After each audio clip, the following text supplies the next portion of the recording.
ఈరోజు జూమ్ మీటింగ్లో అందరూ చాలా చక్కగా అవగాహన తెచ్చుకున్నారు. మహర్షి చెప్పినటువంటి విషయాలని ఎంతో చక్కగా విశదీకరించారు. ముఖ్యంగా గంగయ్య గారు, లక్ష్మి కూడా చాలా స్పష్టంగా విషయాన్ని చెప్పటం జరిగింది. ముఖ్యంగా ధ్యానం అంటే తలుపులతో తెగతింపు, తోసివేత అన్నారు. ఒక విషయాన్ని మనం బాగా గుర్తుపెట్టుకోవాలి. అసలు మనం అనుకునే ధ్యానం తలుపులను నెట్టేయటం కాదు.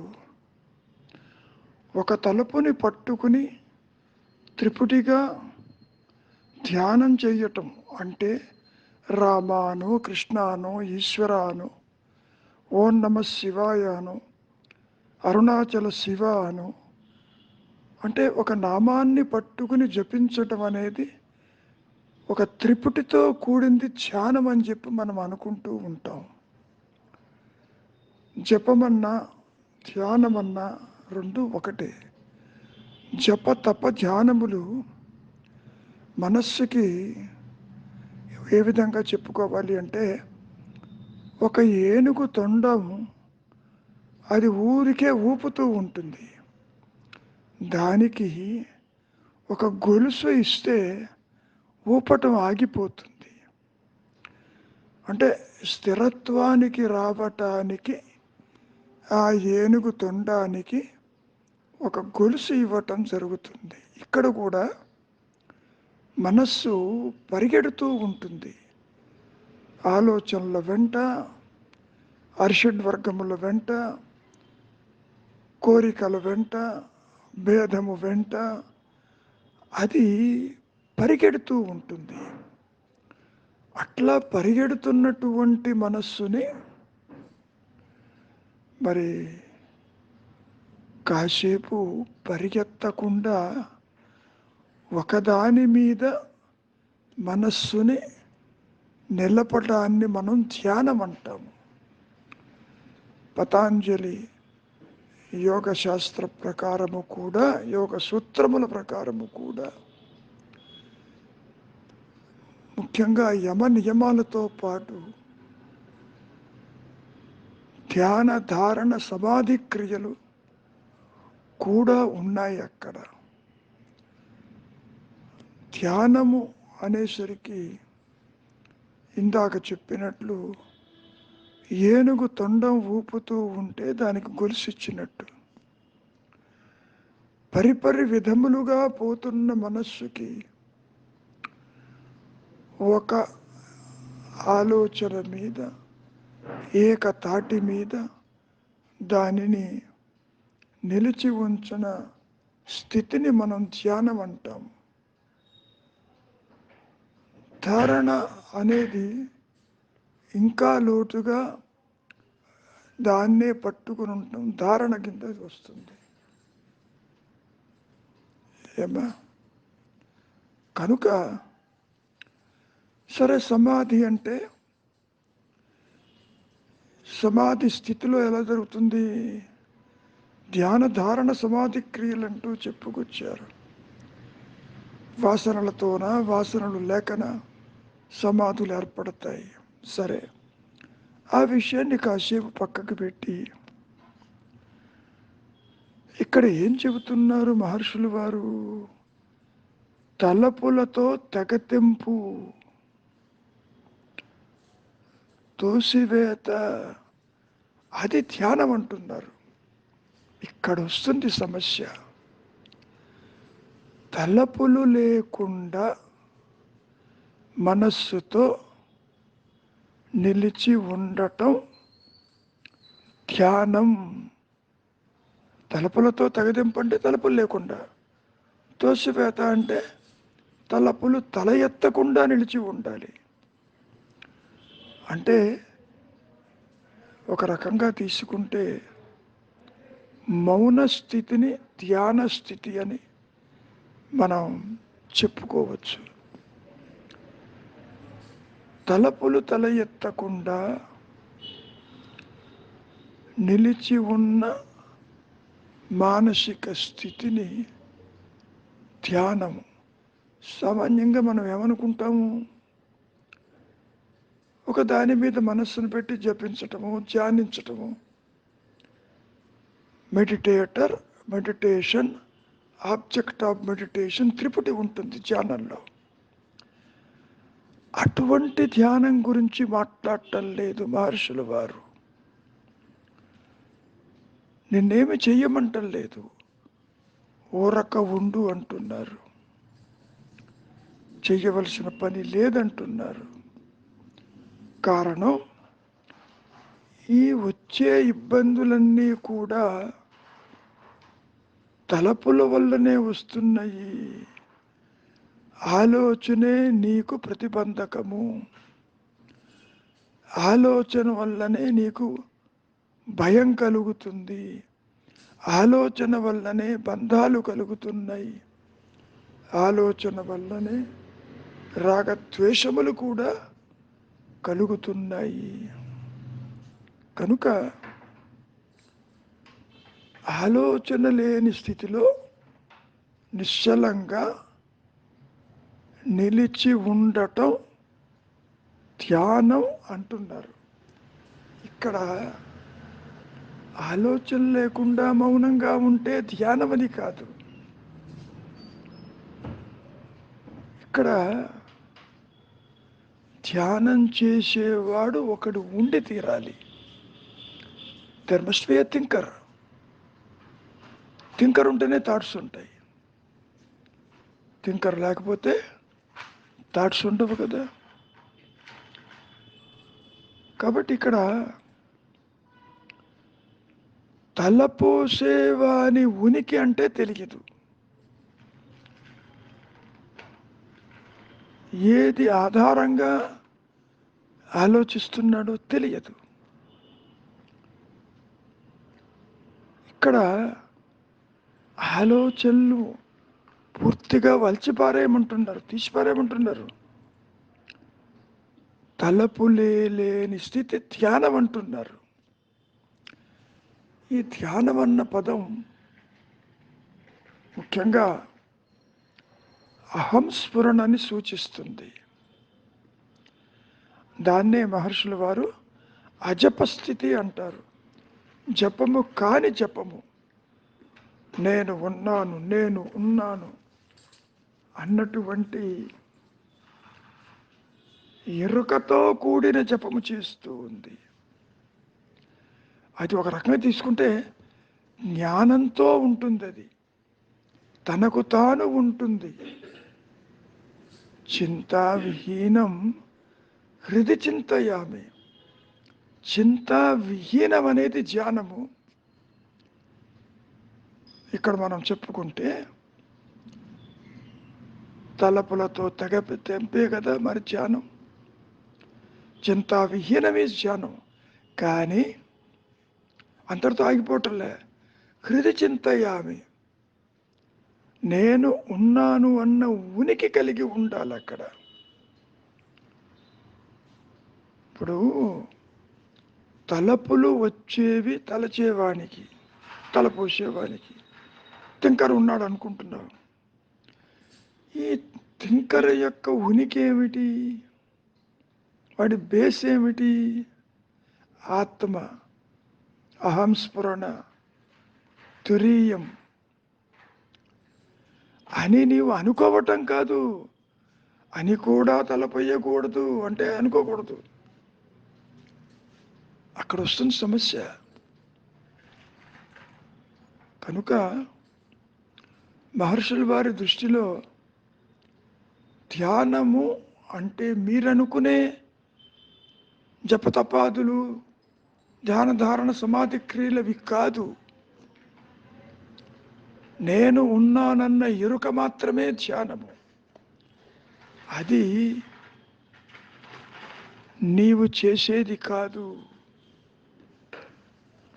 నీవు దేహాత్మ బుద్ధితో, మనస్సుతో, ఇంద్రియాలతో, బుద్ధితో, అంతఃకరణతో నువ్వు గుర్తించేది కాదది. మనం ఎన్నోసార్లు చెప్పుకున్నాం, ఆలోచనలు లేని మనస్సే ఆత్మ అని. ఇక్కడ ఏమంటున్నారు? తలపులతో తెగదెంపు తోసివేత. ఎందుకని? తలపుల వల్లనే వీడి కష్టాలు వస్తున్నాయి, బంధాలు ఉన్నాయి, రాగద్వేషాలు ఉన్నాయి, నాది నీది, వారు వీరు భేదాలు వస్తున్నాయిగా. మరి ఏ విధంగా తీసుకోవాలి? కనుక నీవనుకునే త్రిపుటితో కూడిన ధ్యానము, జపతపాదులు అవి నీ స్వరూప జ్ఞానానికి అవరోధమైనది. నీ ధ్యానము కూడా అవరోధమే, ఆలోచన అవరోధము. కనుక నీ ప్రయత్నము కూడా అవరోధమే. ఇక్కడ ఏమంటున్నారు? తలపులు వచ్చేవి తలపోసేవానికి వాని ఉనికిగా ఉండు అంటే ఆత్మగా ఉన్నాడు ఆల్రెడీ. జీవుడు వెళ్ళి ఉండటం కాదు. అలా అని కూడా అనుకోకూడదు. నేను మౌనంగా ఉన్నాను, నాకు ఆలోచనలు రావటం లేదు, నేను నా ఎరుకలో ఉన్నాను, నేనుగా ఉన్నాను, నేను మౌనంగా ఉన్నాను, ఎంతో హాయిగా ఉంది అని కూడా అనుకోవటం కాదు. ఏమ్మా? కాబట్టి ధ్యానము అంటే ఆత్మస్థితి. నీవు చేసే త్రిపుటి కాదు.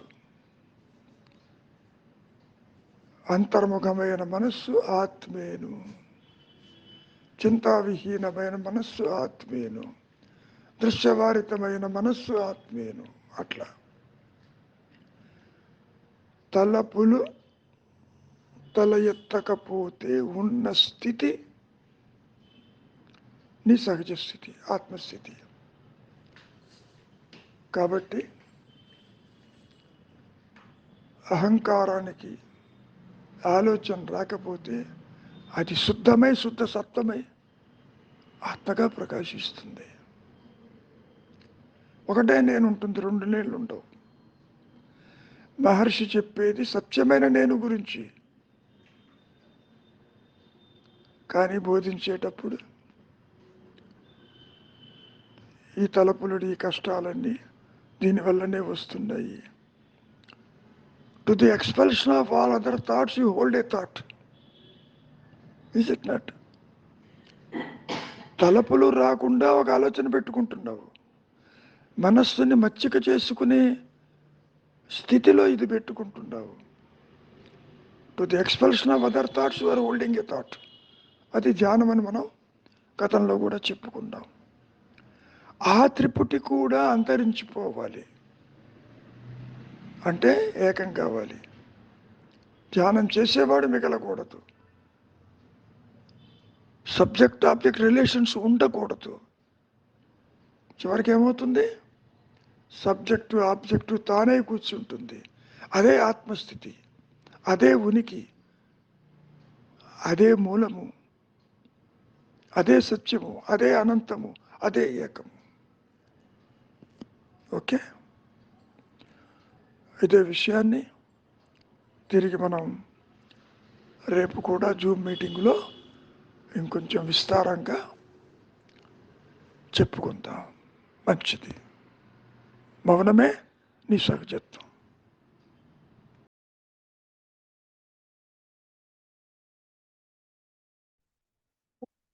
నమస్తే అండి అందరికి. ఈరోజు గురువు గారు రావట్లేదండి మీటింగ్కి. నేను అవుట్ సైడ్ ఉన్నాను కాబట్టి నేను మాట్లాడలేను ఇప్పుడు, అంటే కంటిన్యూ చేయలేను, ఓన్లీ రికార్డ్ చేస్తున్నాను. ఈరోజు టాపిక్ అమృతవాణి 76, దాని గురించి డిస్కస్, డివోటీస్ అందరూ డిస్కస్ చేసుకోండి. నేను రికార్డ్ చేస్తున్నాను అంతే. ఫస్ట్ శంకరాచార్య గారు ఉన్నారంటే ఇక్కడ.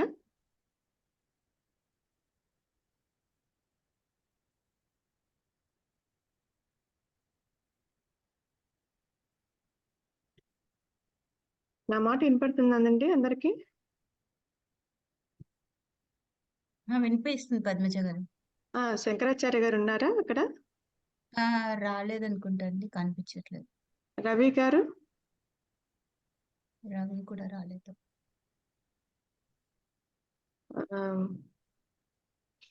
స్పిరిచువల్ చర్చ్ లో నేను లాస్ట్ లో ఫ్రంట్ లో పెట్టాను ఇప్పుడు ప్రస్తుతము. దాని టాపిక్ గురించి ఆ మీతో స్టార్ట్ చేస్తారా లతా గారు? నేను చదువుతాను పద్మజ గారు. మీరు చదివేయండి, తర్వాత సరస్వతి గారిని కానీ తర్వాత ఒక్కొక్కరు స్టార్ట్ చేయొచ్చు. ఓకే, నేను రికార్డ్ చేస్తాను. ఓకే.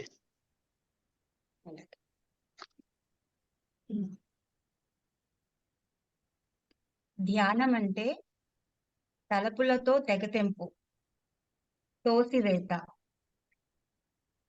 వచ్చే కష్టాలన్నీ ఆ తలుపుల వల్లే, ఆ తలుపులే వాటిని వలిచి పారే.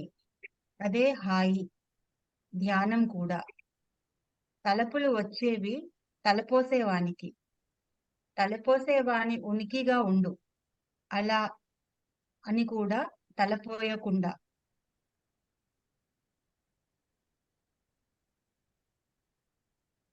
అందరితో క్లియర్ గా ఉందండి. మళ్ళీ ఒక్కొక్క సెంటెన్స్ చదవమంటారా? ఇనిషియేటివ్ గంగయ్య గారు, మీరు అన్మ్యూట్ చేసుకుంటే బాగుంటుందండి.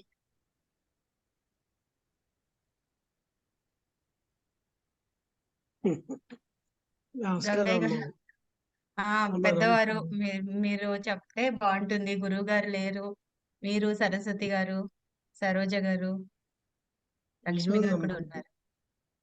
క్లియర్ గానే ఉంది కదా. ధ్యానం అంటే మనం ఏదో కాదు చేసే కర్మ కాదు కదా, పని కాదు కదా, ఏం చేయకుండా ఉంటామే కదా. ధ్యానం అంటే చేయటం కాదు, ఏమి చేయకుండా ఉంటాం కదా. అవునండి, గురువు గారు చేయకుండా ఎప్పుడైనా ఉండటమే, చెప్తున్నారు. చేయకుండా ఉండడమే.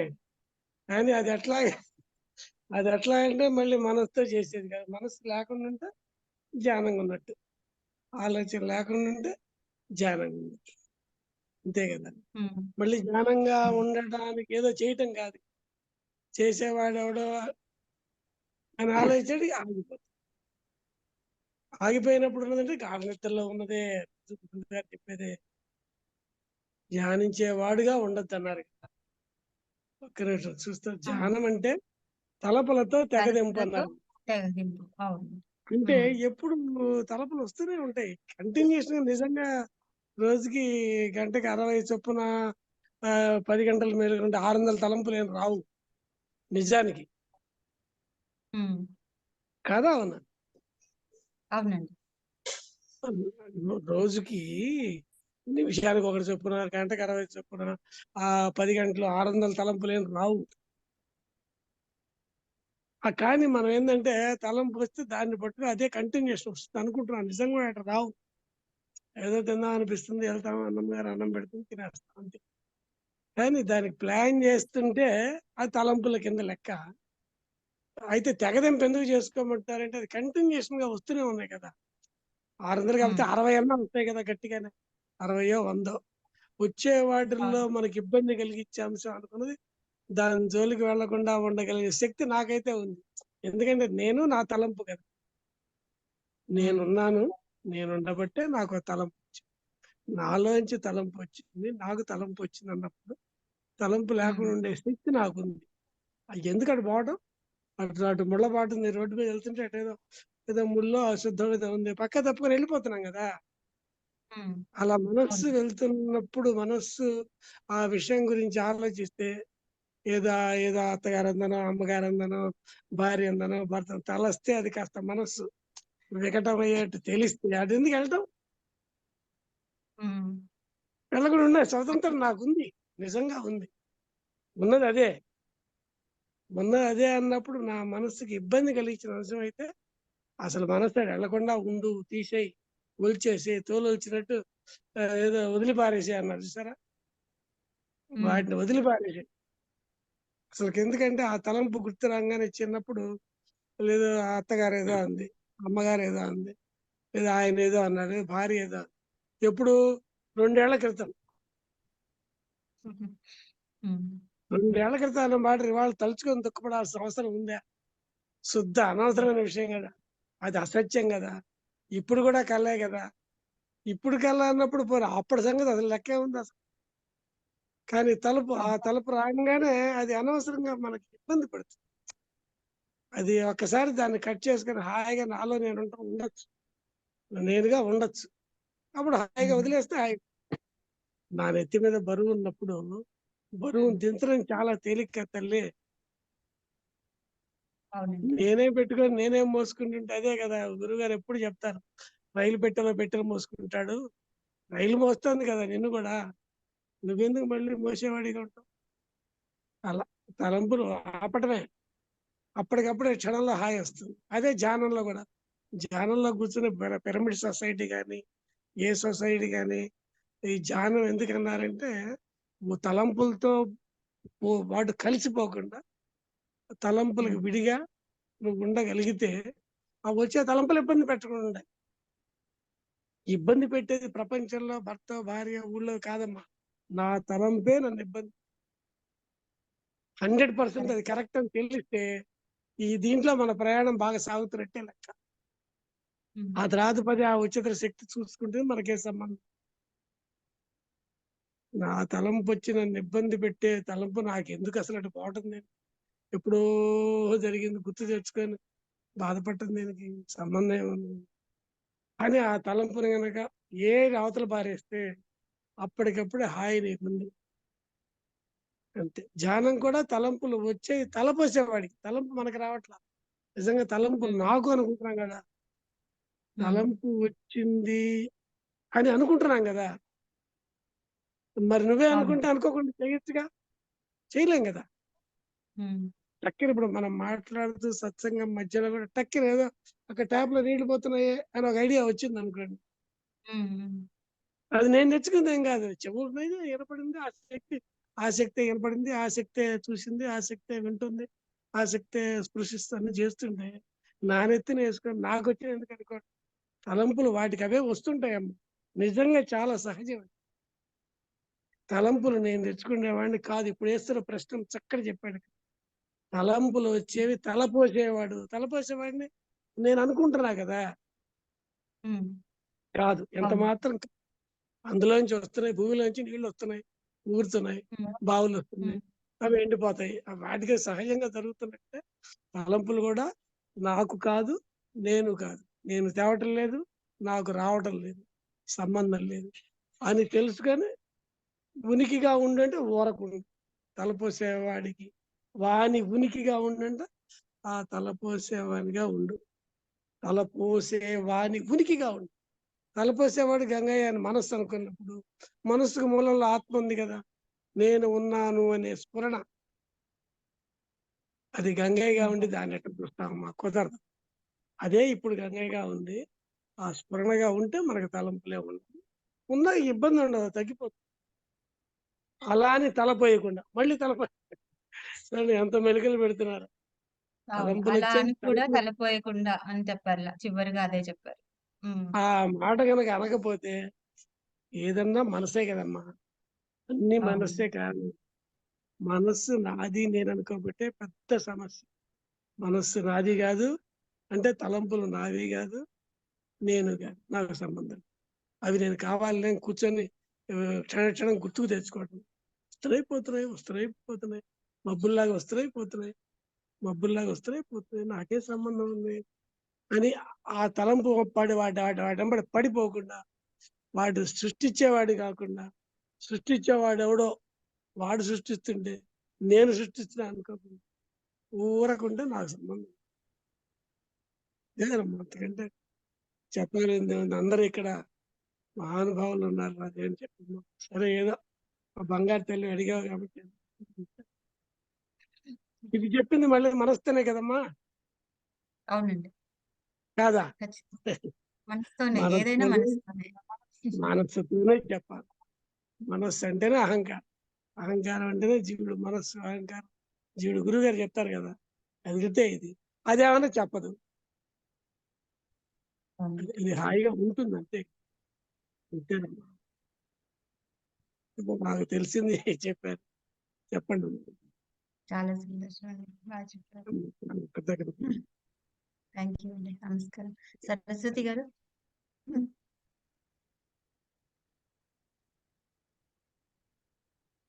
అన్మ్యూట్ చేసుకోండి సరస్వతి గారు. అన్మ్యూట్ చేసుకోండి. అందరికీ నమస్కారం. అదే ఇప్పుడు క్రిందటి ఆయన గారు గంగయ్య గారు అన్ని చెప్పేశారు అనుకోండి. ఇంకా ఈ రెండు బోత్ ఆర్ ఆబ్జెక్ట్స్. తలచేవాడు తలంపు రెండు ఆబ్జెక్ట్సే. దానికి సబ్జెక్టు ఎవరు? మనమే కల్పుకుంటున్నాం ఒక false identity as a thinker, as a person, and giving more strength to it. Okay, now we are forwarding whatever we get as a thought. We are giving strength to it. Adi useless or useful or whatever it is. Ademo sea lo waves వస్తున్నట్టు వస్తూ పోతూనే ఉంటాయి. దానికి ఏం meaning లేదు. ఇందులో నేను ఏమీ లేదు. I'm just a subject, no interference. అలాగే ఉండిపోవాలనేది ద సబ్స్టెన్స్. కానీ it is not easy, it is easier said. అయితే ఒక స్టేజ్ ఆఫ్ లైఫ్లో మనమే దాన్ని వదులుచుకోవాలి. And it requires practice in my view. It requires some seclusion, some practice కావాలి.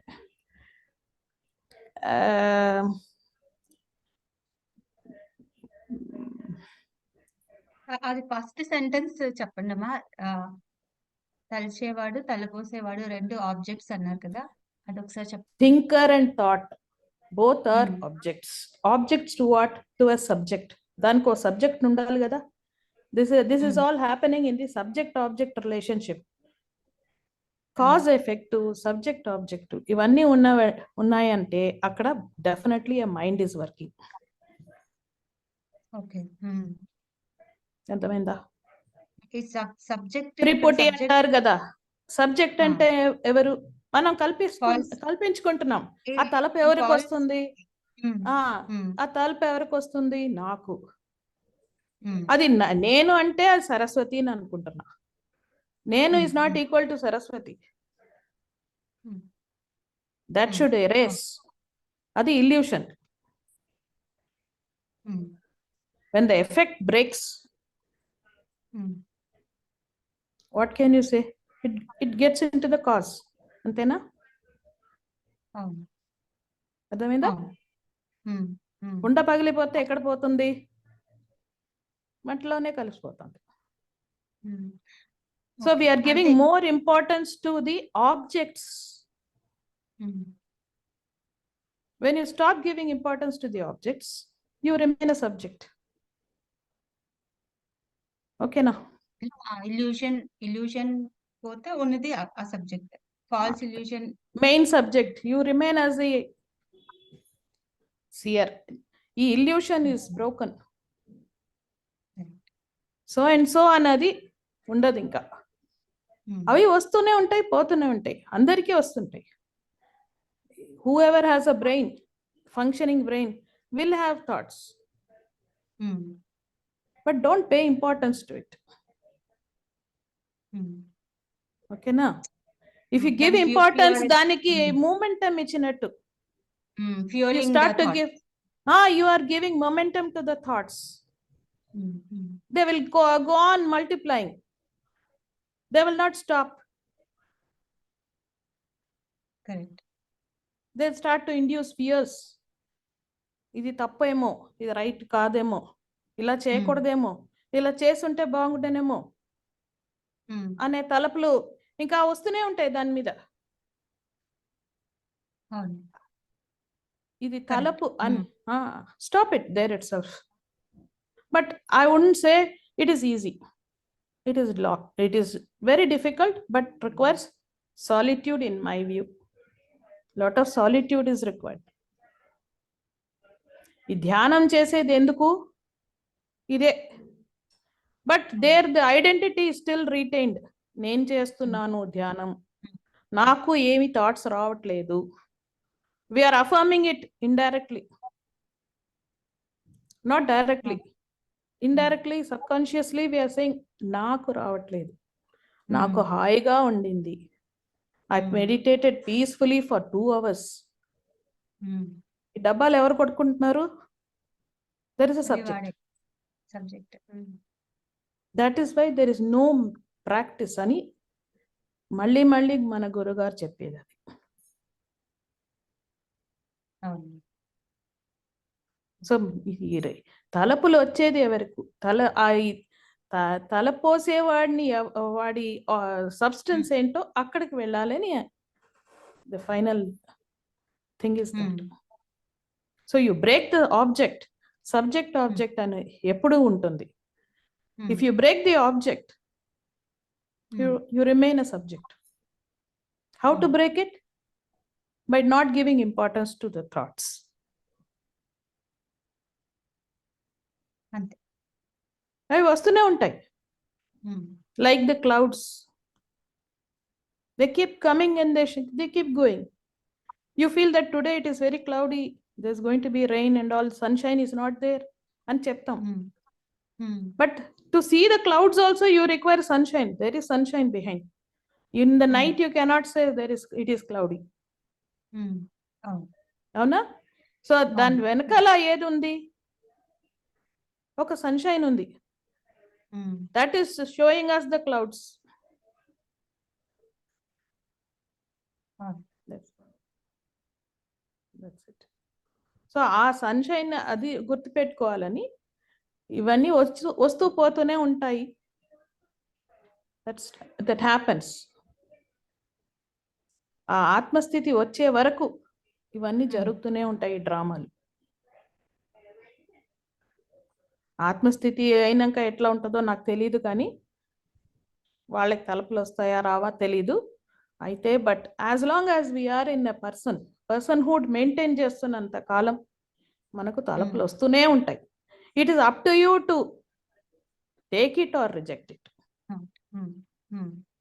గురుగారు అంటారు కదా మనకి, రియాక్షన్స్ ఫలాలు తీసుకోవాలా వద్దా అనేది ప్రారబ్ధం. ఇది దాని ఫలితాలు తీసుకోవాలా వద్దా అనేది it is in your hands. This is what I feel. ఓకేనా? Thank you. సరోజ గారు, నమస్తే అండి. నమస్తే అందరికి. గంగయ్య గారును సరస్వతి గారు చెప్పాక ఇంకా నాకేం మిగిలినట్టుగా కనపట్టలేదు. అయినా నాకు అర్థమైంది, నేను చెప్పదలుచుకున్నాను. చెప్పండి. మనం అసలు ధ్యానం ఎందుకు చేస్తాం? స్థిరత్వం కోసం చేస్తాం. ఆలోచనల్ని రానివ్వకుండా మనం ఒక నిశ్చలత్వానికి వెళ్ళడానికని చేస్తాము. కానీ ఆలోచనల పాటికి ఆలోచనలు వస్తూనే ఉంటాయి. ధ్యానానికి కూర్చున్నా కూడా ఏదో ఒకటి, పొయ్యి మీద ఏదో పాలు పెట్టామేమో, పొయ్యి ఆపేయలేదేమో అని ఇవేవో ఉంటాయి ఆడవాళ్ళకి. కానీ ఆ వచ్చే తలుపుల్ని మనం పట్టించుకుంటేనే ప్రాబ్లం వస్తుంది.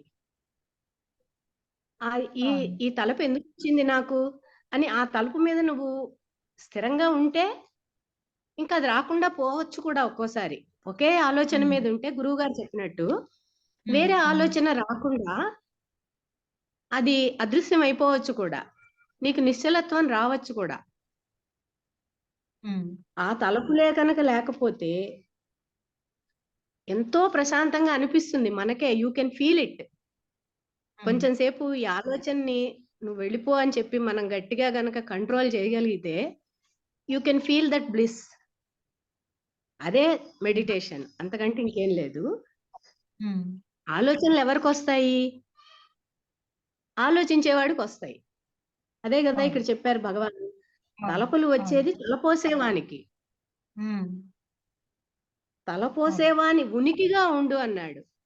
అంటే ఆలోచన ఎవరికి వస్తుందో నువ్వు మూలంలోకి వెడితే, మూలంలో ఉండిపోతే అదే ధ్యానం అవుతుంది. ఇందాక సరస్వతి గారు అన్నట్టు నేను ఆలోచన లేకుండా ఉన్నాను, నేను అహంస్ఫురణనే అని కూడా నువ్వు తలపోయకూడదు. తలపోస్తే అది ధ్యానం అవ్వదు కదా. ఇందాక అవును. సరస్వతి గారు చెప్పిన పాయింట్ నచ్చింది నాకు. కరెక్ట్. సో, మనం ఏది ఆలోచన లేకుండా వ్యక్తిత్వాన్ని కోల్పోయి వృత్తిరాహిత్యం అయిపోయి ఉండగలిగితే ఆ నిశ్చలత్వంలో అదే ధ్యానం అవుతుంది. ఆ అనుగ్రహం చేత భగవాన్ చెప్పినట్టు గాని, గురువు గారు చెప్పినట్టు గాని నీకు ఆత్మస్వరూపం తెలుస్తుంది. నీ స్వరూపం ఏమిటో నీకు తెలుస్తుంది. అందుకని అహంస్ఫురణగా ఉండు అని చెప్తున్నారు. నేను అహంస్ఫురణగా ఉన్నాను, నా ఆలోచన లేదు అని కూడా తలపోయకుండా ఉండడమే ధ్యానం. నాకు అర్థమైనంత వరకు ఇది. ఓకే. థ్యాంక్ యూ అండి. బాగా చెప్పారు. లక్ష్మి గారు మీరు అన్మ్యూట్ చేసుకుంటారా?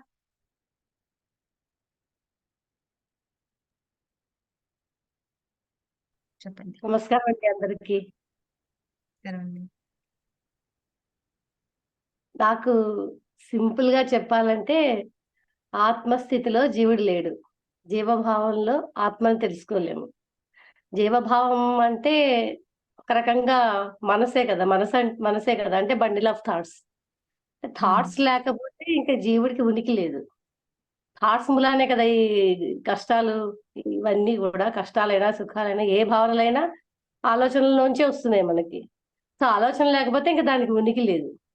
ఉనికి లేని దానికే ఇంత జగత్తు, ఇంత సృష్టి, ఇంత జీవభావం, నేను, నా పిల్లలు, నా సంసారం, ఈ గోలంతా దీంతోటే వస్తుంది. సో ఇది దీన్ని మనం చేయవలసిన సాధన అంతా మనకి ఇక్కడే ఉంది. అంటే ఆలోచనల వెంట వెళ్లకుండా, గురుగారు ఏం చెప్తారు, ఆలోచనల వెంట వెళ్ళకండి అంటారు. అంటే మనకి ఏదైనా జనరల్ గా సరోజ గారు చెప్పినట్టు నార్మల్ గా మనకి ఏదో పొయ్యి మీద ఇది ఉంది, ఇటువంటి ఆలోచనల మూలాన మనకి ఇబ్బంది ఉండదు. మనకు ఆలోచనలు ఎక్కడ ఇబ్బంది పెడతాయి, మనకి ఎక్కడ ఒక కోపం కానీ, ఒక ద్వేషం కానీ, ఒక జలస్ కానీ, ఎక్కడైతే రియాక్షన్ వస్తుందో, మనకి నచ్చినా నచ్చకపోయినా ఎక్కడ రియాక్షన్, ఆ థాట్ మళ్ళీ చేయాలి అనిపించేటట్టుగా ఉంటుందో ఆ థాట్స్ ఇబ్బంది పెడతాయి. మనం గమనించుకోవాలి. అక్కడ మనకి జనరల్ గా థాట్స్ ఎప్పుడు ఒక చైన్ లా వస్తాయి. ఒక కోపం ఎవరి మీద ఒక కోపం ఉంది అంటే ఒక కోపం ఒక ఆలోచనతో ఆగదు, దాని వెంబడి బోల్డ్ ఆలోచనలు వస్తాయి. సో అక్కడ మన ఆలోచన వెంట వెళ్లకుండా అక్కడే మనం ఆగగలగడం అనేది మనం నేర్చుకుంటే ఇంకా అది అక్కడితో అది స్టాప్ అయ్యి ఫర్దర్ గా మనం వెళ్లకుండా నిదానంగా ఉండడానికి అవకాశం ఉంటుంది. సో మనం చేయవలసిందల్లా ఏంటంటే ఆలోచనల వెంట వెళ్లకుండా ఆలోచనలు నిర్లక్ష్యం చేయడం ద్వారా ఊరకే ఉండడానికి చేసే ప్రయత్నమే ధ్యానం. మనం చేయవలసింది అదే, నాకు అనిపించింది అది. అయితే నాకు ఒక్కటి అనిపిస్తుందండి. ఇప్పుడు మీరు చెప్పినట్టుగా ఆ దాన్ని కంటిన్యూ చేయకుండా ఉండడం వల్ల కొంతవరకు హాల్ట్ వస్తుంది, కానీ అది పూర్తిగా ఎరాడికేట్ అవ్వట్లేదు కదా. మళ్ళీ అది కంటిన్యూ అవుతుంది ఎప్పుడో ఒకసారి. అన్నిసార్లు అదే చేయాలి. జనరల్ గా ఏంటంటే మనకి లాంగ్ గా ఉన్నది, ఇప్పుడు చాలా కాలంగా ఒకరి మీద మనకి ఎక్కువ ఉంది అంటే మనకి ఎక్కువ థాట్స్ స్టోర్ అయ్యి ఉన్నాయి. స్టోర్ అయ్యిన థాట్స్ మీకు కంటిన్యూస్ గా ఒకసారి బ్రేక్ తీసుకున్నా మళ్ళీ ఆ సందర్భం వచ్చినప్పుడు మళ్ళీ వస్తుంది. థాట్స్ ఎప్పుడు సందర్భాన్ని బట్టే వస్తాయి. గురుగారు అంటారు కదా, మన ప్రారంభాన్ని బట్టి ఆ సమయానుకూలంగా థాట్స్ బయటకు వస్తాయి. బట్టి మనకి ఏంటంటే ఒకసారి మనం దాన్ని మనం స్టాప్ చేసినంత మాత్రాన అన్ని స్టాప్ అవ్వవు. కొన్ని స్టాప్ అవ్వచ్చు, కొన్ని అవ్వకపోవచ్చు. టెంపరీగా ఆ టైంకి అయినా మళ్ళీ ఇంకో సమయానికి మళ్ళీ వచ్చినప్పుడు మళ్ళీ అదే ప్రయత్నం. ఎక్కడైనా ఏ ఫీలింగ్ అయినా ఎక్కడ మనకి ఏ ఇబ్బందికరమైన ఫీలింగ్స్ ఉన్నా చేయవలసిన ప్రయత్నం అదే. ఇప్పుడు మనకి ఇన్ని మార్గాలు ఉన్నాయి, ఇన్ని మార్గాలు చెప్పేది నిశ్చలత్వానికి రావడం కోసమే కదా. ఇప్పుడు గురుగారు ఏం చెప్తారు, ఆత్మానుభవం మన చేతిలో లేదు, అది అనుగ్రహం వల్ల మాత్రమే జరుగుతుంది. అది మన చేతిలో లేదు. మన చేతిలో కేవలం నిశ్చలత్వం. నిశ్చలత్వం వరకు ఆ థాట్, అందుకే ప్రాణాయామం కూడా అక్కడ చెప్పారు కదా. మెయిన్ మనం ఏ చేసిన థాట్ ని మనం కంటిన్యూ చేయకుండా ఎలా దాన్ని మనం సహజంగా మనం ఆపగలము. మళ్ళీ దాన్ని బలవంతంగా ఆపేది కాదు. బలవంతంగా ఆపేది టెంపరీగా ఆగుతుంది, కానీ మళ్ళీ తిరిగి మళ్ళీ అంత ఫోర్స్ తోటి వస్తుంది.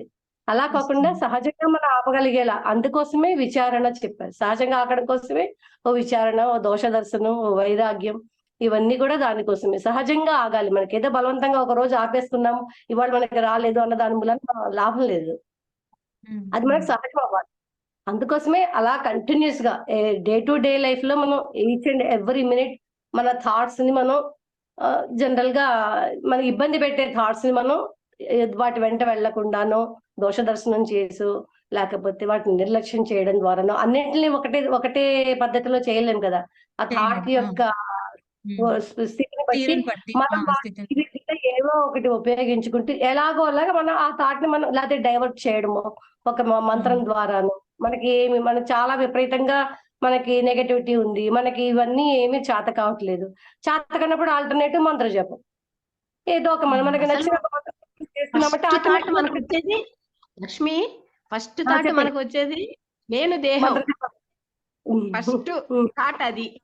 ఫస్ట్ అవును. మనం ఆ థాట్ నుంచి కనుక బయటపడితే అవును. రెండో ఆలోచన రాదేమో అని నా అభిప్రాయం. అవును. అవును. ఫస్ట్ థాట్ వచ్చేది మనకి దేహం. ఈ దేహం నేనే, ఈ దేహం అదే నాది. కదా. తర్వాత అవును. మిగిలిన వస్తాయి, జగత్తు, జీవుడు, ఇవన్నీ, అవును. దేవుడు గాని అన్ని.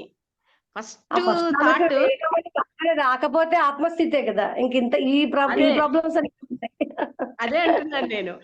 సో మనం ఫస్ట్ దాన్ని గనుక మనం ఆపగలిగితే అసలు ఇంక వేరే ఎక్స్ట్రా తలుపు రాదు అసలు తెలుసుకుంటే. అది రావడం కోసమే ఈ విచారణ, ఈ వైరాగ్యం, ఇవన్నీ దానికోసమే ప్రయత్నం. అవును, అవును, కరెక్ట్. చోట్ల విచారణ చేసుకోవాలి, కొన్ని చోట్ల ఆ థాట్ ని నెగ్లెక్ట్ చేయాలి, కొన్ని చోట్ల మంత్రజపం చేసుకోవాలి. ఈ సందర్భాన్ని బట్టి ఏమైనా చెయ్యండి కానీ మనం స్థిరత్వానికి రావాలి. ఏం అదే, చేసినా అదే. స్థిరత్వంగా రావాలి, బలవంతంగా కాకుండా. ఇది నా అవును. అభిప్రాయం. కరెక్ట్, సహజంగా రావాలి అది. అది సహజమయ్యేంత వరకు మనం ప్రయత్నం చేస్తూనే ఉండాలి. సహజమైతే ఇంకా ప్రయత్నం ఏముంది, ఆటోమేటిక్ గా అక్కర్లేదు సైలెంట్ అయిపోతుంది. అసలు. అవును, ఇనిషియల్ గా సహజం అనేది పనికిరాదు. ఇనిషియల్ గా అయితే కొంత రాదు, ప్రయత్నం పనికిరాదు కాదు, అసలు రాదు రాదు. రాదు రాదు. ఫోర్స్ఫుల్ గానే యాక్ట్ చేయాలి. చేద్దామని అనుకుంటాము, కొన్నింటిల్లో సక్సెస్ అవ్వగలము, కొన్ని మళ్ళీ మనకి వస్తూనే ఉంటాయి. అప్పుడు మళ్ళీ గురువుగారిని క్వశ్చన్లు అడుగుతూనే ఉంటాం, గురుగారు నాకు ఆలోచనలు వస్తున్నాయి. కొన్నిసార్లు వస్తుంది, కొన్నిసార్లు రాదు. ఆ రానప్పుడు ఉన్నారు కదా మన గురువు గారు గురువుగారు. అంటారు మీ వాసనల వల్ల వస్తాయి ఆలోచనలు అంటారు మళ్ళీ గురువు గారు. అంతే అంతే. ప్రారంధ మూలాన వాసనలు, వాసన మూలాన ప్రారంధం, ప్రారంధ మూలాన వాసనలు, వీటి మూలాన ఆలోచనలు, ఆలోచన మూలాన ఇదంతా చైన్. కరెక్ట్. అదే విశ్వసత్యం. లక్ష్మి గారు చెప్పినట్లు వెలాసిటీ తగ్గుద్ది. అలా చెక్ చేస్తూనే ఉంటే నేనెవరిని హూ am I అని అడిగి చివరి దాకా వెళ్తూ ఉంటే it will reduce the velocity, number of thoughts will become less, and అలా మనం స్లోగా కంట్రోల్ చేసుకోవడమే. వైరాగ్యం అవి ఇవి అని చెప్తుంటారు కదా గురుగారు. అలా she told a nice point. Actually frequency అనేది కంట్రోల్ కూడా మన చేతిలో లేదు. అంటే మన ఏం ఆలోచనలు లేదు, రావడం ఏం కూడా మన లేదు, ఏం చేతిలో లేదు. కదా. వచ్చిన ఏం లేదు. దాన్ని దాన్ని నెగ్లెక్ట్ చేయడం ఒక్కటే మన చేతిలో ఉంది. అది కూడా అంతే మన అంతే. చేతిలో లేదు గురువు గారు. జస్ట్ అదే కీప్ ఇగ్నోరింగ్. ఫ్రీ విల్ ఒకటే చెప్తారు. అదే వచ్చిన ఏం ఫ్రీ విల్లు, ఫ్రీ లేదు, విల్లు లేదు. కదా. ఇప్పుడు మనల్ని ఎవరైనా ఒకళ్ళు ఒక మాట అన్నారు, వీళ్ళు అన్న వెంటనే మనం రియాక్ట్ అవుతాం సహజంగా. ఆ రియాక్ట్ Definitely. కాకుండా నా ప్రారంభంలో ఈ రోజు నాకు ఇలా అనుభవింపబడి ఉంది అని చెప్పి నేను దాన్ని యాక్సెప్ట్ చేసి నేను ఫర్దర్ థాట్ చేయకుండా ఉంటే అది ఫ్రీ విల్. లక్ష్మి, అది నువ్వు చెప్పింది కరెక్టే, కానీ ఏమంటే మనకు వస్తుంది బై ఫోర్స్ ఆఫ్ హ్యాబిట్, మనకు వస్తుంది రియాక్షన్. అక్కడే ఆగిపోవాలి. After reacting keep quiet and come back to normalcy. ఇది నేను చెప్పింది కాదు, ఎవరో చెప్పినట్టుగా ఉండిపోవాలి, మళ్ళీ సహజంగా ఉండిపోవాలి. అందులోనే మళ్ళీ డీప్ గా వెళ్తూ ఉంటే ఇంకా ఈ దోష దృష్టి వస్తుంది అనమాట. నాకు ఇంకొకటి ఏమనిపిస్తుంది అంటే గురువు గారు చెప్పలేదు కానీ నాకు ఎలా అనిపిస్తుంది అంటే అంతా మనమే. ఇప్పుడు నా మీద ఒకరు కోపం చూపించారు, ఓహో ఇది నా ప్రారంభంలో వచ్చింది అంటే ఒకప్పుడు నేను ఒకరి మీద కోపం చూపించినట్టే కదా. అదే ఫలం అదే ఫలితం నాకు మళ్ళీ రిటర్న్ వస్తుంది. సో ఎవరైనా నాకు చూపిస్తున్నారంటే వాళ్ళు కూడా నేనే, నాదే నాకు రిటర్న్ వస్తుంది. సో ఎవ్రీథింగ్ ఈజ్ నేనే. అలా అనుకుంటే రెండో పర్సనే లేరు. నాకు ఒక మంచి లేరు అని చెప్తారు కదా, అన్యము లేదు కదా. నేనే. అదే ఆత్మకి అన్యం లేదు అని చెప్తారు కదా గురువు గారు. ఇది బాగా స్థిరపడితే మనకి ఇంకా అన్యులన్న భావన తగ్గుతుంది బాగా. ఇది Correct, స్థిరపడడానికి కరెక్ట్. అన్ని లేదు, ఉన్నది మనమే, అంతా మనమే అన్నది బాగా ఉన్నది దృఢపడితే ఒకటే. మనకి ఆలోచనలు తగ్గడానికి ఉన్నది అవకాశం ఒకటే. ఉంది. ఇలా ఇది అనిపిస్తుంది నాకు. అవును అవును అంతే లత. బాగా చెప్పారండి. బాగా చెప్పారు. బాగుంది పాయింట్ చాలా. ఇంకెవరు చెప్తారు? ప్రసూన గారు అన్మ్యూట్ చేసుకుంటారా? నాకు మీరు కొంచెం చెప్పండి. కాఫ్ ఉంటుందండి, ఫీవర్ కాఫ్. అందుకని మన వాయిస్ సరిగా రాదేమో అని. బ్రహ్మాండంగా ఫీవర్ వస్తుందండి. ఆ వాయిస్ బ్రహ్మాండంగా వస్తుంది.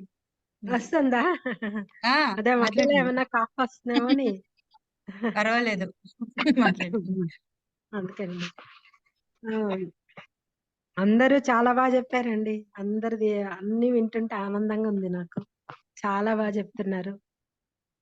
ఆ నాకేమంటే అనిపిస్తుంది, మనము ధ్యానంలో వెళ్తున్నదంతా అదొక మార్గము, మన గమ్యం అనుగ్రహము. కానీ మన గమ్యం ఎంత ముఖ్యమో మార్గం కూడా అంతే ముఖ్యము. ఇప్పుడు మన మార్గశిర మాసం చెప్పే సందేశం అదే. మార్గశీర్షము అంటారు. శీర్షం అంటే గమ్యం అనుకుంటే, మార్గము అంటే శీర్షం లాగే మార్గం కూడా అంతే ముఖ్యం. అంటే మన మార్గము ఆ అనుగ్రహమే. అనుగ్రహంతోనే ఈ మార్గంలో కూడా నడవగలుగుతాం మనము. ఆ చివరిలో మనం కోరేది కూడా అదే అదే అనుగ్రహమే. కాబట్టి అది ధ్యాన మార్గమైనా, విచారణ మార్గమైనా, ఏదైనా ఆ మార్గము అనుగ్రహము అంతా ఒకటే. వెళుతున్నదే ఆనందంగా స్వీకరిస్తూ వెళ్ళడమే. అదే ధ్యానం. తలపులని ఆ తలపులు వస్తున్నాయి, అది విచారణ మార్గం అయితే ఎవరికి వస్తున్నాయి అనుకుంటూ దాన్ని పక్కకు తోసేస్తూ, దానికి ఉనికిగా మనం ఉంటూ ఆ ధ్యాన మార్గంలో అలా సాగిపోతూ, ఎప్పుడో అనుగ్రహం ఎప్పుడైనా రాని వచ్చినప్పుడు ఎందుకంటే మనకు మార్గమే మన గమ్యంగా మనం స్వీకరిస్తున్నాం కాబట్టి మార్గమే గమ్యము. ఇదే గోదాదేవి చెప్పింది కూడా అదే మనకి. ఉపాయము ఆయనే, ఉపేయము ఆయనే, పొందదగినవాడు ఆయనే, పొందేందుకు కావలసిన మార్గం చూపిస్తున్నవాడు కూడా ఆయనే. ఆమెకి అన్ని విష్ణువే, అంతా హరే ఆమెకి.